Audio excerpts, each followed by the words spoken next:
نبينا محمد وعلى آله وصحبه أجمعين ومن تبعهم بإحسان إلى يوم الدين.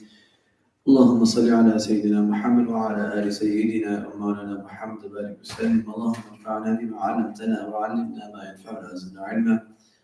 رب اشرح لي صدري ويسر لي أمري واحلل عقدة من لساني يفقهوا قولي. أما بعد.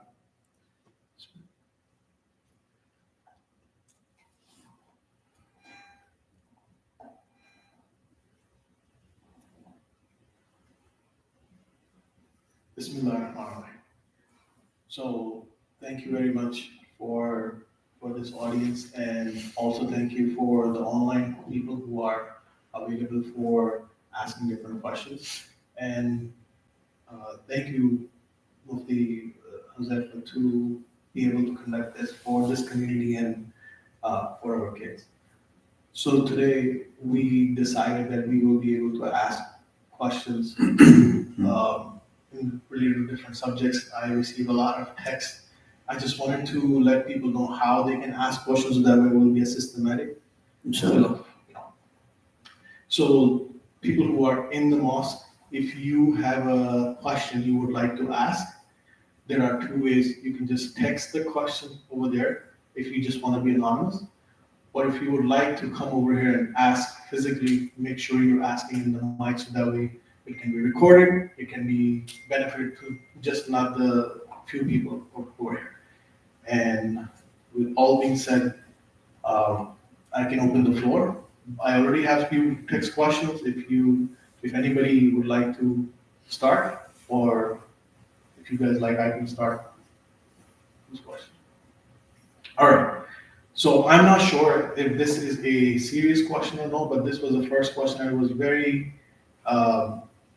a very unique question, and initially I thought that this is just someone messing around, but then they said that, they asked a genuine question about it.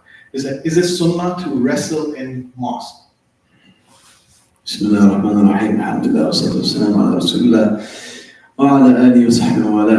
Like, it is a sunnah to wrestle. As the Sahaba radiallahu anhum used to wrestle in the masjid, but when it comes to a point where the wrestling is causing more of a ruckus and more of a disturbance in the masjid, and disturbing other people's ibadah and their connection with relation with Allah subhanahu wa ta'ala, then it should not be done. Because like I said, the masjid is a place where you establish a relationship with Allah, a person comes to focus on Allah subhanahu wa ta'ala. Yes, if no one's in the masjid, right, no one is there doing ibadah, people are in the masjid, you want to wrestle, that's fine. But when there are people doing ibadah and focusing on Allah subhanahu wa ta'ala, then one should not wrestle, one should rather focus on his ibadah as well. Thank you very much. I hope that answered their question. Sure. I would also like to say that people who are watching live on YouTube, they can write their question in the chat box, and I'll be able to read those questions as well. If they don't like to, if they don't want to text.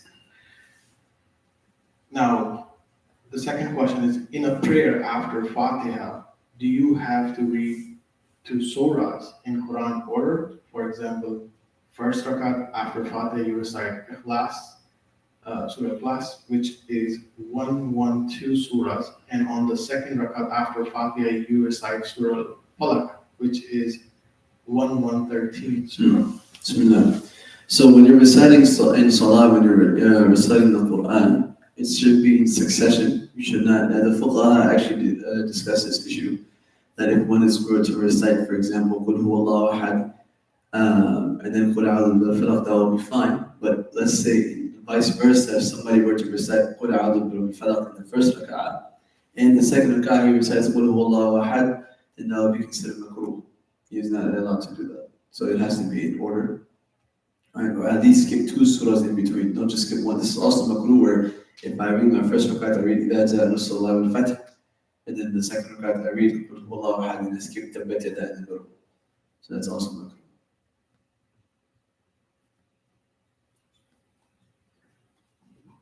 Thank you very much.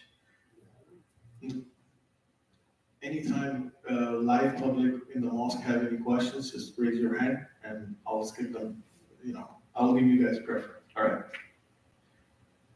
Is it permissible to celebrate non-religious holidays such as birthdays, wedding anniversaries, Mother's Day, International Women's Day, March 8th? Please specify. When it comes to celebrating holidays, or not just holidays, but days of which are of significance to people, right? We have to understand, number one, two things. Is it tashbih bil kuffar? Is it doing resemblance to the disbelievers? And number two, it doesn't have any religious background to it, right? If these two components are there, then we should stay away from that kind of action.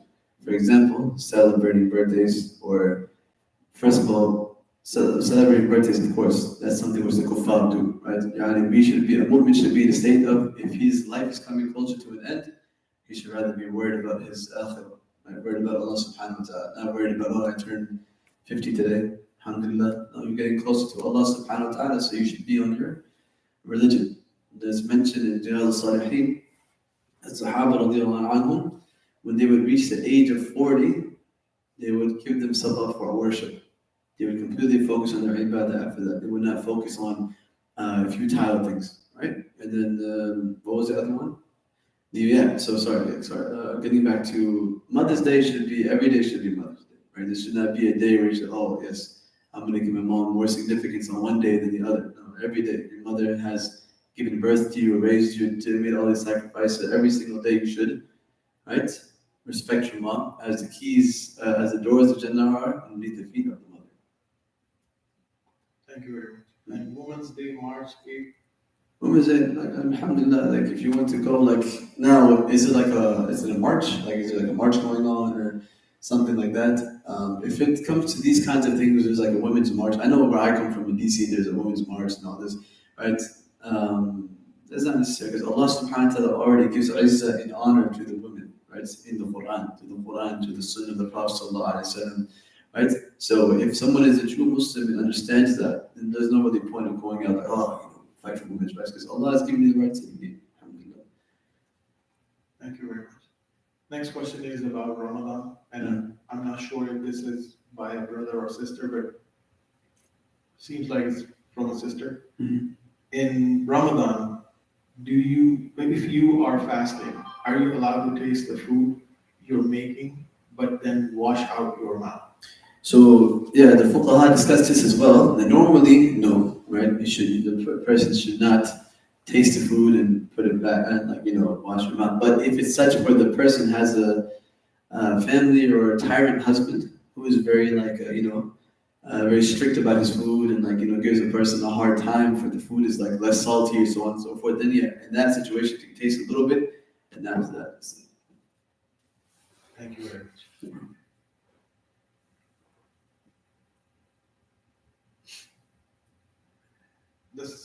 This question is, if we are praying behind the imam, do we recite with the imam, and every time we go into ruku and sujood? So there's difference of opinion in this, but I'm going to tell you according to the madhab al-Hanafi, because I'm Hanafi. So basically, the hadith of Rasulullah mentioned that qira'at khalf al-imam. There is no qira'ah behind the imam. Qira'ah means that anything that consists of the Quranic recitation, meaning from A'udhu billahi minash shaitanir rajeem all the way to the end of surah. Right? You're allowed to recite Subhana Rabbil Azim, Subhana Rabbil A'la, Rabbana wa lakal hamd, Tahiyyat, Allahumma salli ala Muhammad. But in the qira'ah itself, no. You be quiet behind the imam, right? And you just listen. Thank you very much. Next question is from a sister. How does Islamic jurisprudence view the practice of making up obligatory prayers for missed prayers that were supposed to be performed at a specific time? For example, if one missed all 4 prayers, Fajr, Zohar, Asr, Maghrib, and make up the fard for each prayer in order prior to praying Isha, is that the correct method to make up the prayers for that day? Yes. So if someone has been praying all their life and now they have come across a time where they have missed a prayer, a qada prayer, for example, they should make it up in order. Now, if the qada prayer exceeds 6 prayers, right? Because this person is doing a sahib al-tartib, right? Someone who is consistently been praying. Now, If he goes out of tartib towards a person misses more than 6 prayers, right, then that tartib can fall off, right? He doesn't have to pray it in order. Let's say if it's less than 5 prayers, like for example, I missed Dhuhr or Asr today, right? Now, if I should make a Dhuhr first before I pray my Fard, but if I have a fear that I'm going to miss Salat al-Asr, if I'm going to miss my Asr prayer, so you pray Salat al-Asr first, and then you make Qadha after, right? Also, one thing I came to mind is that, of course, we know praying any Salah after Asr, of course, we know you're not supposed to pray after Asr, right? Because those are one of the 3 times that Salah you're not supposed to pray.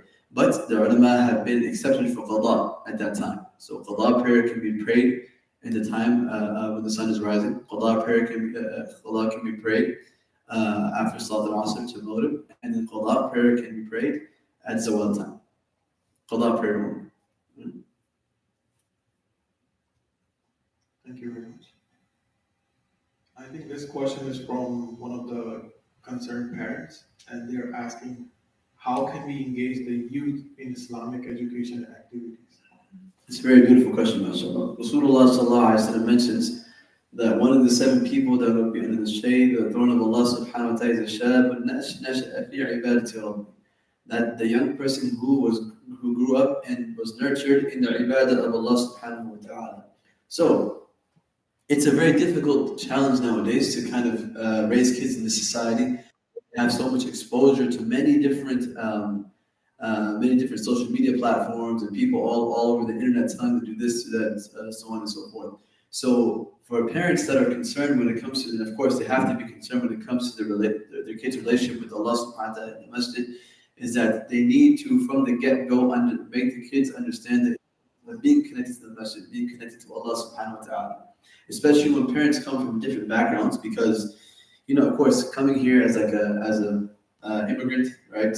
If your kids are raised here, you guys have come with 2 different blueprints, right? When you come to America, your parents give you certain guidelines, right? You're from Pakistan, right? But so when your parents came here, said, look, stay away from this, don't do this, don't do that. When your kids are raised here, it's different. They grow up in a different environment. So there's 2 different blueprints that you're working with here. So you need to figure out how to kind of conform between the 2 and really understand your kids from where they're coming from, right? Don't just dictate your kids' life, because that's going to push them away from Islam.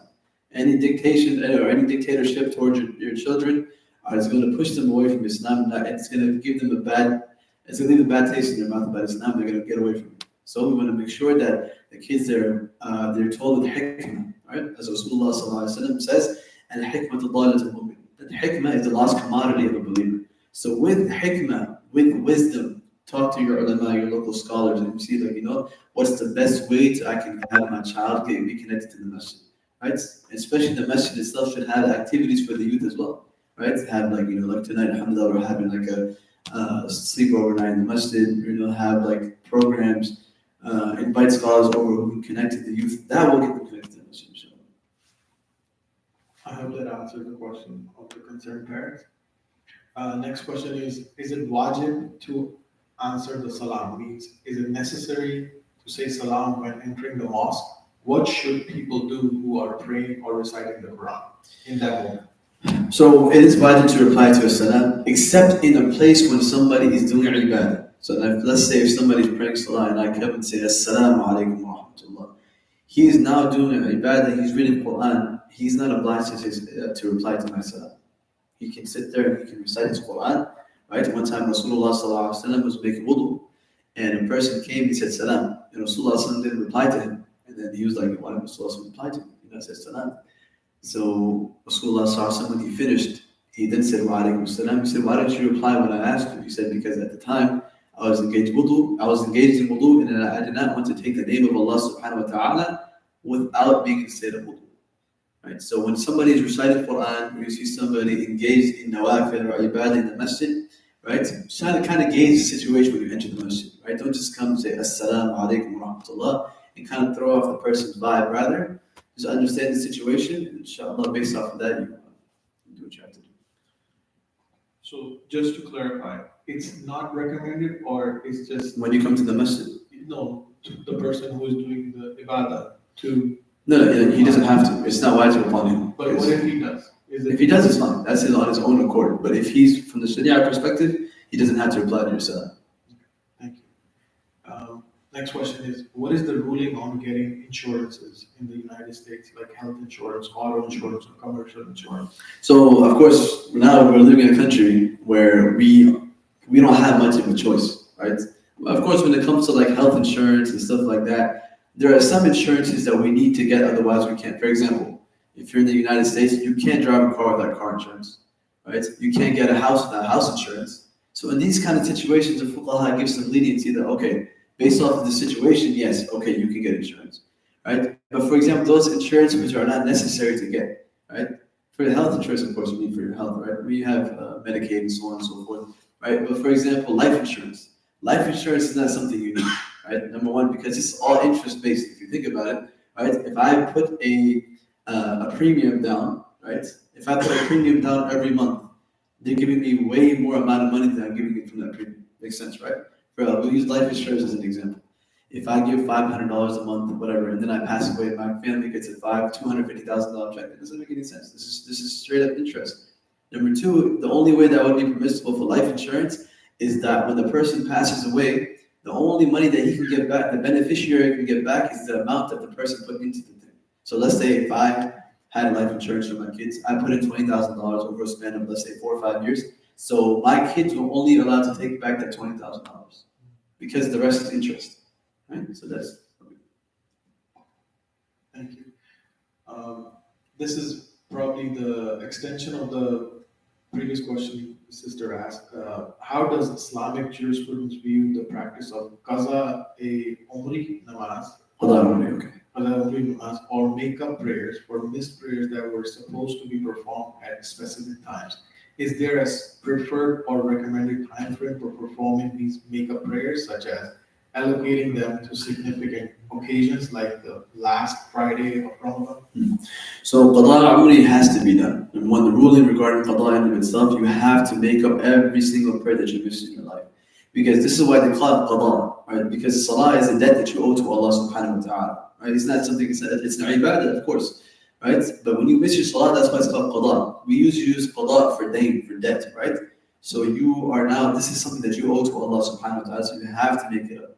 Now, you can allocate whatever time you want, right? It's up to you, right? If you have a certain amount of prayers that you missed, right? You can make them up however you want. You allocate a time for yourself to make them, right? There's no like, oh, okay, if I pray them on the last day of Ramadan, I get more reward, right? There's nothing like that, right? When it comes to qada, because like I said, this is not something which you're doing from your own side. This is something you have to do. This is your qada, right? So there, you start with that.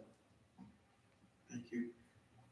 Next question is, when you do wudu, what is the requirement for doing mash? Wiping off Masah. Yeah. How do you pronounce it? Sorry. Masah. Yes. Wiping off with wet hands on top of the socks. That's the explanation they gave. So make masah upon the socks, or the head, or in the socks. I mean, on the socks. Is this? Can you repeat the question one more time? When you do wudu, what is the requirement for doing masah? Trying to explain in the bracket, wiping off with wet hands on top of the socks. On the socks. Okay.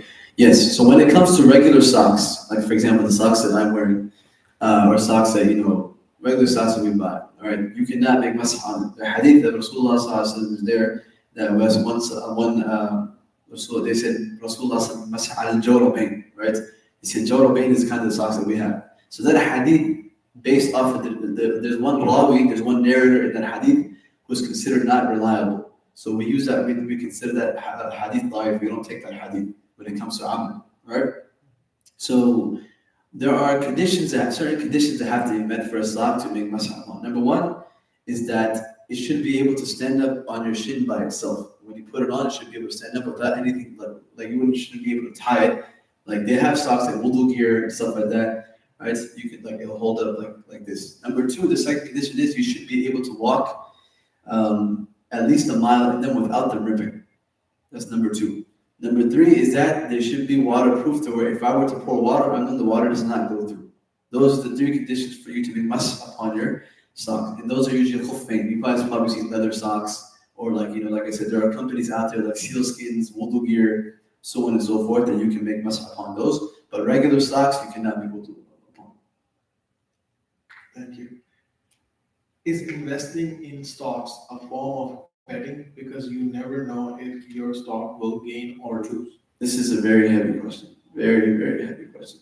I'll just give you my teacher's answer. He wrote a very, very big fatwa on this. Investing in stocks in general, according to my teacher at least, is not permissible, right? Because you kind of don't really know, like in the sense you're saying, right? You really don't know where your money's going. Do you even have a say into that? Like when you put your share, do you have a say in that company, so on and so forth, right? So because of that, I'm going to say that investing in stocks better to stay away from. Of course, in general, when it comes to ihtiyat, right? Being careful, we should always adopt that when it comes to the deen of Allah. But to extend the question, because you are profiting and losing, is it not permissible still? Because if it's interest, yes, but if it's profit loss, it's still not allowed in pertaining to stocks. And like I said, ihtiyatan, there's difference of opinion on this, right? Some scholars say it's allowed, some scholars say it's not. I'm going to stick to what my teacher's opinion is and say it's not permissible. Thank you. All right. Next question is, if I inject something in my system, means body, and it remains there for a week, will it invalidate my fast for that week? If it reaches your stomach, or if this thing is continually circulating in your stomach, then that will not be that would break your fast. You wouldn't be able to fast. Because the whole thing is that when you inject something in your body, for example, if it's like a fluid or like an injection that goes to your stomach, right? That will obviously that's the whole purpose of sawm is that nothing reaches your stomach, right? So when you inject that in there, right, then that will not, your fast will not be permissible. We discussed this in class, right? We believe that. What was that we went over? It breaks your fast. You can't fast, right? I believe it. But what if it doesn't go in the stomach? It goes directly in the blood. It doesn't need to go in the stomach. In that case, when they're injecting in the blood, injecting in the vein or directly into the stream, it doesn't go in the stomach technically. Technically, I mean, if it doesn't go in the stomach, then yeah, like that'd be fine. Because as long as it doesn't go in your stomach, then that's fine. But if it goes into your stomach, somehow gets to your nourishes your stomach somehow, then that otherwise that we can't do that.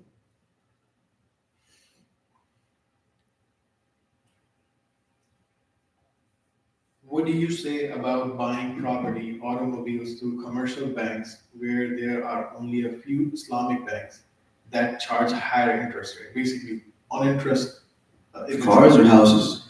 Cars, houses. In general. Okay. Bismillah. All right. So when it comes to houses, we use houses. Okay. One thing is that we want to make sure is that, of course, I understand that when it comes to Islamic banking, it's the interest rate is usually higher, right? But you have to understand this, that look, yes, I'm paying a little more interest, but I'm getting so much more in the akhirah, right? I'm getting so much more in the akhirah. Yes, sometimes people, yes, 1%, a little bit higher, this and that. Yeah, you have to pay more in this world, but Allah subhanahu wa ta'ala will give you a much more greater reward in the akhirah, right? Now, if it's such to where a person really can't afford, you have to make sure you exhaust all options first. You can't just be like, I'm going to go to conventional banking, right? Because that's straight up interest, right? So you have to exhaust all your Islamic options first. Whether it's of course, cash is a very far-fetched thing. No one has a lot of people probably have $500,000 in cash sitting around, right? But the general population really doesn't, right? So either buy cash, go through your Islamic banking, try to get a private loan from somebody. Right. And once you've exhausted all options and you still can't find, then go to conventional banking, but make tawbah afterwards. Like, ya Allah, I exhausted all my options, and I just want to make tawbah for doing this. This question is related to one of the pillars of Islam. Mm-hmm. So I just want to make sure what they're trying to say, I understand. How can we make better implement zakat, charity giving in our community? Means that there is no system where zakat is going. I cannot see personally where it is going to be given or invested in, or that person is valid. I send it out online to my home country. Is it better to find people and do the work before just donating zakat? Yeah, so donating zakat, you can give zakat, of course. The whole point of zakat is to get people back on their feet. If you can find somebody in local that that is mustahiq of zakat, that can take zakat, that's fine. But as we know, the hadith of Rasulullah sallallahu alaihi wasallam is becoming more true and true every day. That there's going to come a time where people will have money to give zakat, but there will be nobody to give zakat to. Right? This is the science of qiyamah. So we have to understand that this is a reality that we're living in. If you can't give to anybody here, then of course the best thing to do is give it to some of your closer family members back home. Because number one, the whole shart of zakat is it has to min al-yad ila al-yad. Yani the ownership of the wealth has to go from one hand to the other. And you have to know where your zakat is going. Sometimes we have these organizations, these bigger organizations you may give your money to, and you don't. They take your zakat, and you don't really know what happens after that. You say, okay, I give my zakat to this organization. Where did your zakat go? Who received your zakat? Right? How much did they receive of that zakat? Right? So all of that has to be taken into consideration when giving zakat. Okay, I gave it to this person. I know this person's a faqir. He's deserving of zakat. All of those sharaa'it have to be in play for your zakat to be accepted. What is the ruling on Mawlid? Rolling on Mawlid. Okay. This is a controversial topic, right? But for the sake of argumentation. Sorry, would you please define? Because I don't know what is Mawlid. A Mawlid is something where they get together, and some people get together and they sit and they send salawat upon the Prophet sallallahu alaihi wasallam. Right? This majority of the scholars, they give it as mubah, permissible. Right? Some people say it's bid'ah, even though a lot of Sahaba, some people in the past, we get together and they send salawat upon Rasulullah together. Right? So we can't call it bid'ah. So we say it's ibah, it's mubah. If you want to do it, it's fine. If you don't want to do it, don't do it. No worries. Thank you. For those who are joining us online and live, please remember send the question on text, and if you would like to ask by yourself, come in the front and take the mic and ask, so that way everyone can hear it. The next question is, when you are fasting, if you take medicine, will it break your fast? Medicine from where? Into like from your orally? From your mouth. That would, of course, that would break your fast. Is car leasing halal or haram, which means it's no financing, it's just leasing? Yeah, I mean, that's permissible. Leasing a car is fine. That's permissible. It's not. Next question is, how can we engage in meaningful intergenerational dialogue within the community? How can I explain to my grandfather, father, and people who are my age what their time and my time is totally different? You're talking about like how the cultural differences and intergenerational dialogue. Yeah, okay, I got you. Like, I mean, like, this is always going to be a challenge throughout. Right? One generation is not going to understand even us. Like now, like, you know, I'm about to turning 27. Us, like the newer generation, I don't understand half these guys. Right? So the thing is just like, how do you establish that, like, you know, kind of unity between the generation? Of course, the younger generation always has to respect the older generation. I feel like this is something which lacks heavily nowadays, is that the newer generation, they have no respect for their elders, they have no respect for the people that are like, you know, they're giving them knowledge or their teachers or whatever. And of course, someone being older than that, they're going to be like, what is this? What kind of behavior is this? Yes, generations are always going to have their differences, but how you get along, how you do that, is of course through our religion, through our Islam. Islam has given us the answer for so many of these things. Right? Show respect. Usually, it's the younger generation that has to do more of the pushing. Right? The older generation, a lot of times, are stuck in their ways. Like, you know what? Like, we don't care what you're saying. So the younger generation kind of has to like cater to them. Like, you know, like show them respect, be kind to them, show them that your generation is not. There's not all hope lost for your generation. Right? These kind of things kind of open up their minds. Like, okay, you know what? Not all of them were like. You know, alhamdulillah, there are good people in this generation, right? Now, if I were to try to explain to for example, my dad, right, about something, he's like, get out of here, you don't know anything. You know how our parents are, so yeah, that's the whole thing. Show respect, show kindness, establish the akhlaq of Rasulullah sallallahu alaihi wasallam, right? The Muhammadan character that really shows, right, the way of life in literally the generation. Because the thing is, generation may differ when it comes to character, and good character, that's not going to differ. Good character is always going to win. It's always going to take the upper hand. Inshallah. how can we address issues related to racism and discrimination within our community? For example, among all Muslims over here in this community, some people do not speak Arabic, do not understand Quran. Maybe they are new to religion. They looked upon that they don't know anything, and how this discrimination is being addressed within Islam. Well, number one, of course, we don't discriminate or have any racial, anything against anyone. As Rasulullah sallallahu alaihi wasallam said, "Inna Allah la yanzuru ila suwarikum wa amwalikum." Indeed, Allah subhanahu wa ta'ala, like what color you are, how much wealth you have, وَلَكِنْ يَنْظُرُ إِلَىٰ قُلُوبِكُمْ وَأَعْمَالِكُم. Rather, Allah subhanahu wa ta'ala looks at your hearts and your a'mal. So that's number one. Don't ever feel like you're better than anybody else. Right? If someone doesn't understand the Quran, if someone doesn't understand Hadith, right, that is not your job to look down upon. Of course, if it's your students, right, like I was just teaching one of my students Surah Fatiha right now. You as a teacher can give them a hard time, right, just for their own benefit. Of course, you love your student, you want the best for them, right? But when it comes to, in the general public, if you're going to give somebody a hard time about not knowing the Quran, not knowing the Hadith, how is this person going to get closer to Islam? How is this person going to rather what you're going to do is you're going to push him further away from Islam. Again, this goes back to I was talking about before, the akhlaq of the Prophet ﷺ, right? About the character. Let's show the person, if someone doesn't know something, you help them out. You know what, let me help you. Let's sit down together and let's read the Quran together. Or let's read the Hadith together. Let's understand our religion together. This is what unites people. This is what Rasulullah ﷺ was like, right? This is why he's known as Rahmatan lil Alameen, as a mercy to mankind, because he didn't just, if somebody didn't know something, he wouldn't just shun them. He would sit down with them, he would make them understand in the most kindest way possible. Right? So likewise, we should adopt the same mannerism. And again, when it comes to racism and so on and so forth, Islam is completely against that in every way, shape, or form. Again, because based off the hadith of the Prophet ﷺ. Allah doesn't care what color you are, Allah doesn't care what race you are, Allah subhanahu doesn't care about any of that. Allah cares about what lies in your heart and what your outward actions show, what your a'mal. We have a young generation over here who will be asking questions. Please tell your name. My name is Amir, and I have a question about when you're fasting, are you allowed to brush your teeth? Okay, yes, very good question. If you're fasting, you're allowed to brush your teeth. Yes, as long as the toothpaste does not go down your throat, then you're fine, inshallah. Right? Yeah.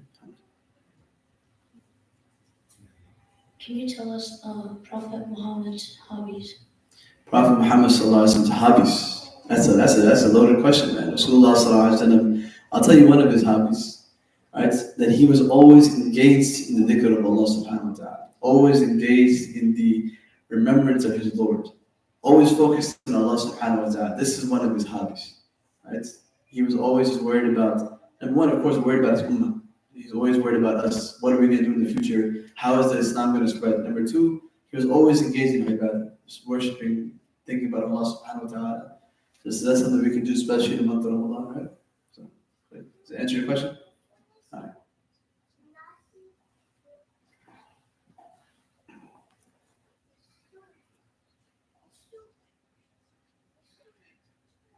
Next question is, what is the role of technology and social media in the lives of Muslims? We know that there are a lot of live streams, or just like Tarawih in our community, which is beneficial.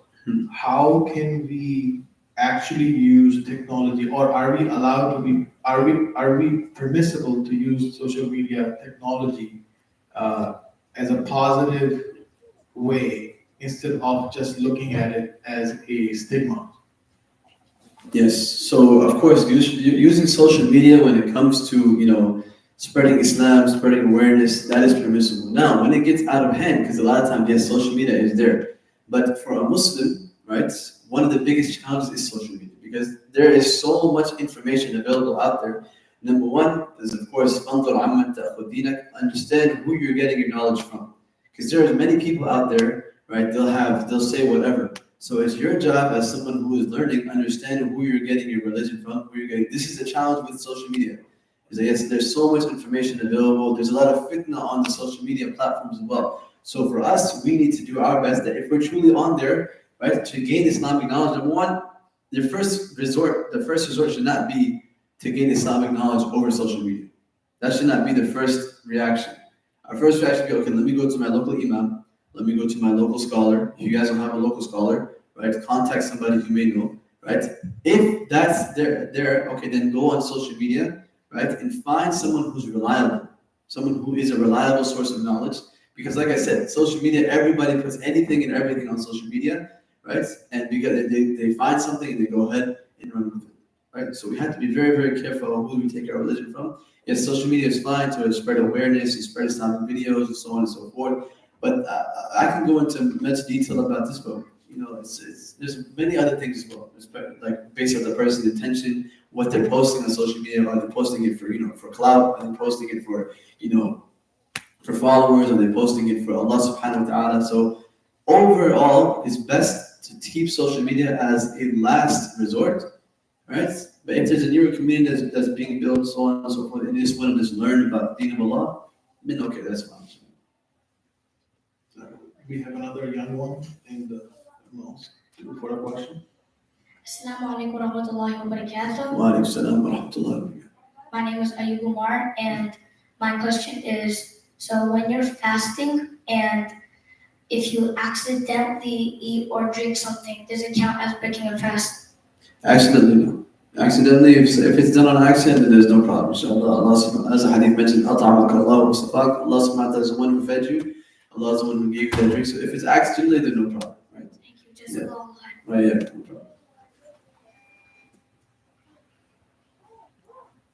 problem. Next question is, I'm not sure if this is,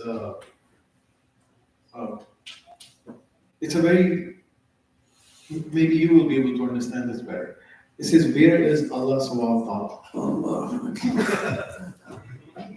I don't know if this is Where is Allah subhanahu wa ta'ala?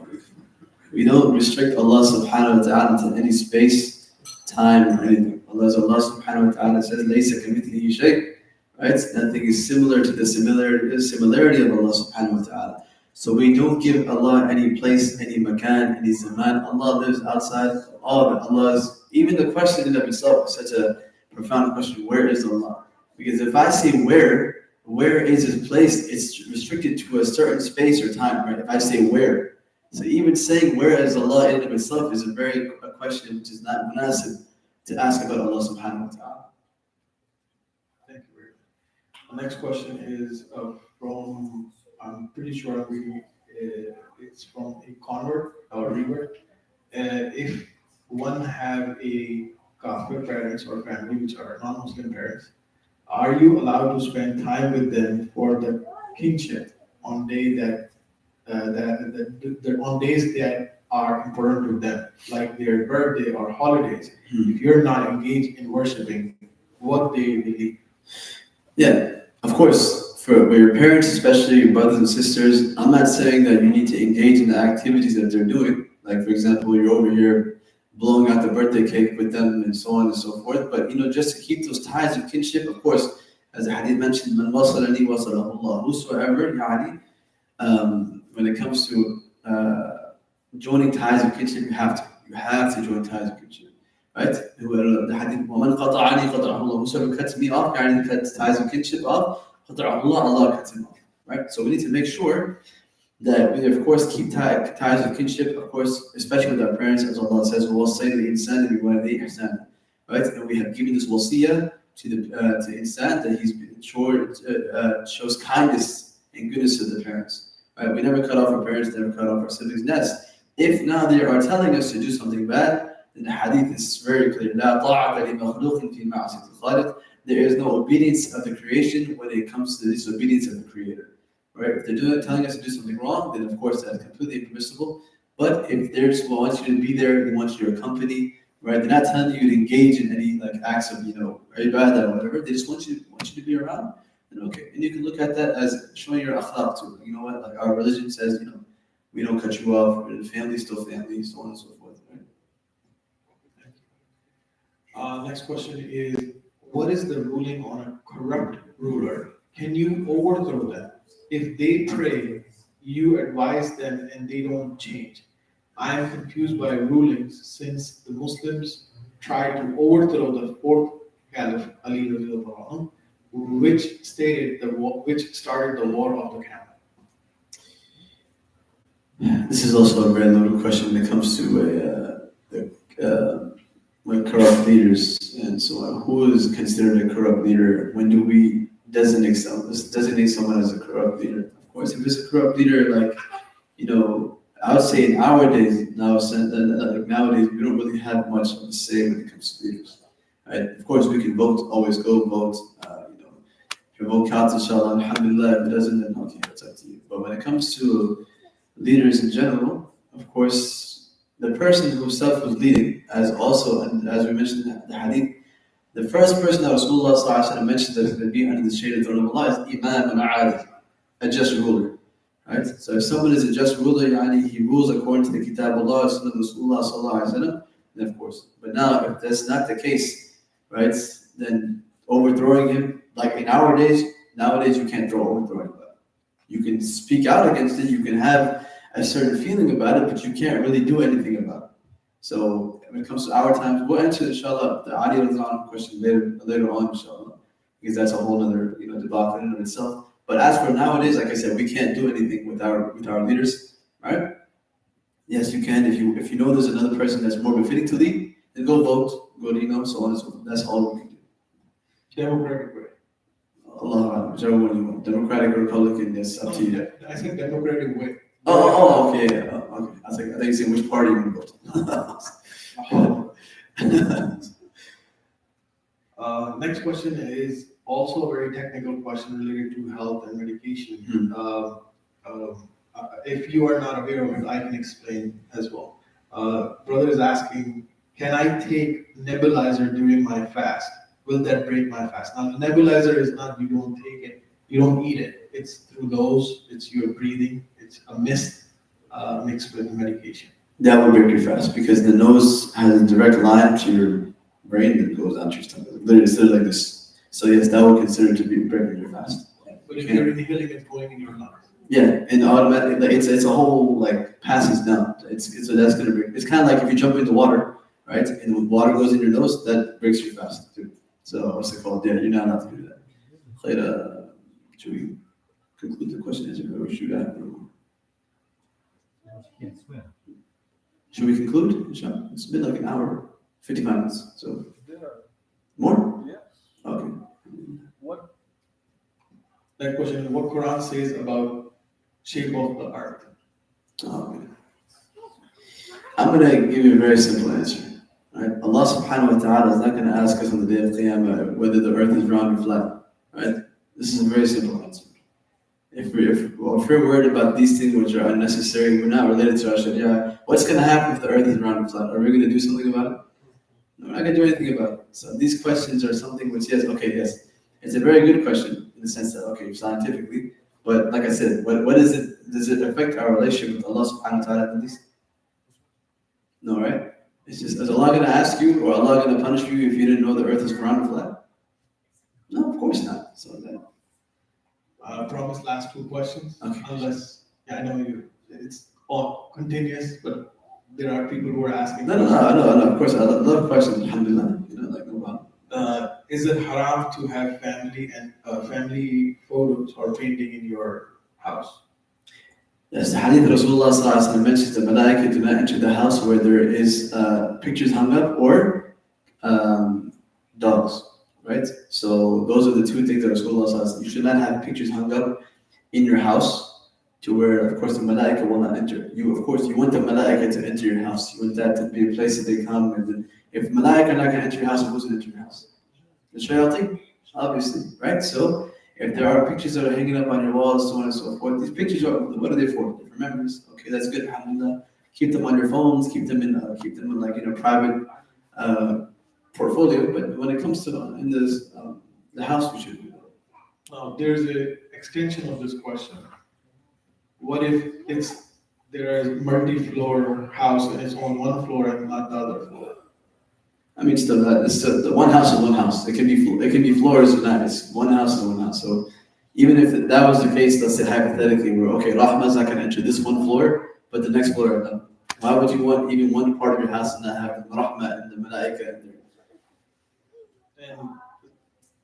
And the extension is that what if it's a digital frame? It's not hanging, it's changing.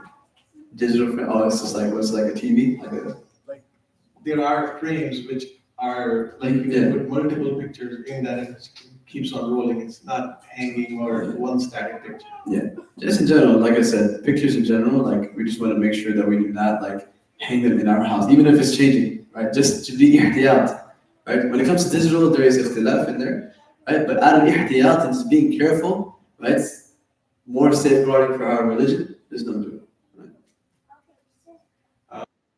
Will I be punished for sleeping at my kafir or non-Muslim mom house who has 2 dogs that sleeps in the house? No, you're not going to be punished for it, but you have to make sure that if the dogs don't lick you and stuff like that, because that's a whole tahara issue, right? If the dogs lick you, the saliva of the dogs, najis, and so on and so forth, those kinds of things you have to be worried about. And of course, if it's your mom, you have to visit your mom. Is it better for a woman to pray at home or mosque? Pray at home. It's better for women to pray at home. They actually get the same reward as we do when we come to the masjid. When we come, we drive all the way to the masjid. They get the same reward for praying in their household. Painting one more extension. Painting, if they paint faces, would the angels still not come into the house? No, painting faces is absolutely 100% impermissible. Because on the day of Qiyamah, Allah subhanahu wa ta'ala is going to ask you to blow the ruh inside this thing. Because technically you're creating something, right? You create a face, hands, whatever. So on the day of Qiyamah, Allah is going to tell you to blow a ruh into that. As a hadith mentions. So we stay away from those kind of things. What is the best time to offer 2 rakat sunnah fajr prayers if the congregational prayers has already started? If you see the first rakat is about to finish, it's better to join the salat al-fajr. And if the imam has just started and there's still, because fajr salat, they usually have long qira'ah anyway. So then you can pray 2 rakats and then join the imam with the first rakat. I still have more questions to come, but I will conclude over here, inshallah. Please, thank you for your time. And you can conclude with the dua. Thank you very much. الحمد لله رب العالمين اللهم صل على تبارك ربنا وتعالى يا جل الكرام ربنا آتنا في الدنيا حسنة وفي الآخرة حسنة وقنا عذاب النار ربنا هب لنا من أزواجنا وذرياتنا قرة أعين واجعلنا للمتقين إماما ربنا ظلمنا أنفسنا وإن لم تغفر لنا وترحمنا لنكن من الخاسرين سبحان ربك رب العزة عما يصفون وسلام على المرسلين الحمد لله رب العالمين.